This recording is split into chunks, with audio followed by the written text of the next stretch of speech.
Hello, in the last blog we looked at the new stocks and shares ISA comparisons within the system, and we compared them at different growth rates to a cash ISA to show the returns in real terms and nominal terms.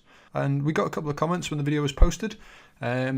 One making reference to the fact that once you've got an investor who's reluctant to get involved in the stock market, they're always going to be. And I don't necessarily disagree with that, but we've added something in to try and help with that discussion. And the other comment we got that I was going to touch on today was, what about using the built-in tax relief of a pension and seeing how that compared? So we're going to have a look at those two scenarios in this video. Let's go back to an accumulation quote. It's not quite the same one as last time, but it's very similar. So I'm not going to recreate it from scratch. I'm just going to go into one that I've already created. Okay, let's have a quick look at the quote type, see what we've set up. And we've got, at the minute, just two options, option 1 and option 2. I've left option 3 blank. I'll come back in and add the pension shortly.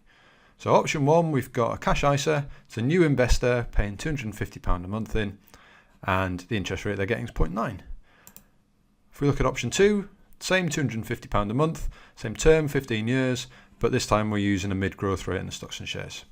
So let's head to results and see what that looks like.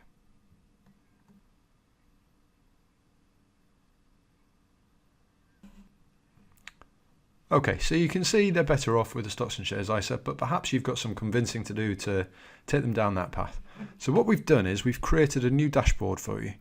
If you click on additional information, and we'll see we've got a couple of new ones here actually. We've got cash ISA considerations and cash saving considerations. They're very similar, so we'll look at the cash ISA one. Okay, and you can see that we're talking there about some of the key features of cash ISA. We show the real rate of return chart that was included in Graham's blog last time.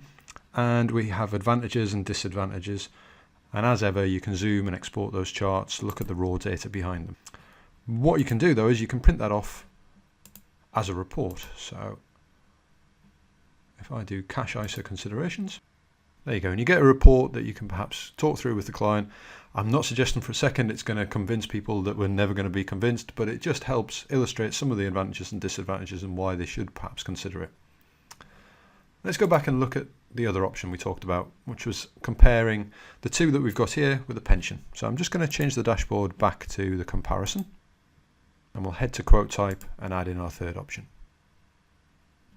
Okay, so this time around we're going to do a specific premium pension, and we could do to retirement age, but obviously to keep it consistent I'm going to do for a specific term, and it was 15 years that we'd done for the other two, so we'll do the same here. £250 a month, not escalating, and at the mid rate. So if we do that, it's just going to do £250 a month. It's going to look very much like the ISA. Now you can probably do the sums in your head, but we've also got the calculator built into the system. And when you first click on it, it's just a calculator, but you can change modes, and one of the modes it's got is pension tax relief. So I can say in here, someone's paying £250 a month.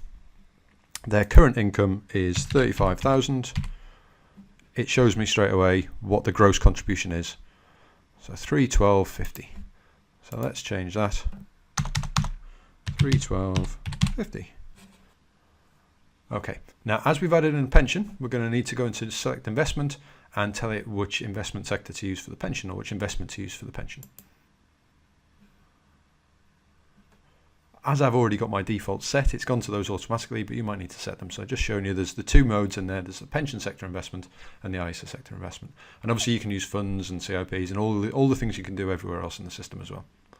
Okay, now we've set that, let's go to results.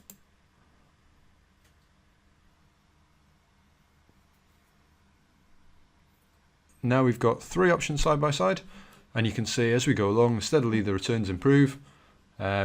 We can zoom in and see some extra info, because obviously not a lot of screen space there to look at, and see all the underlying details for the pension. Close that down, and we can produce our comparison report, investment options report.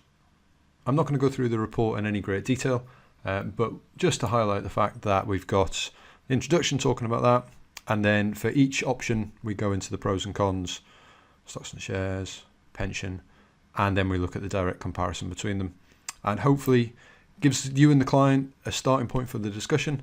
And as you can see, there's clear advantages to various options in there. Okay, I hope you found that useful, taking on board some of the comments from last month and just a couple of little enhancements to the system that we've added in. Thanks for watching.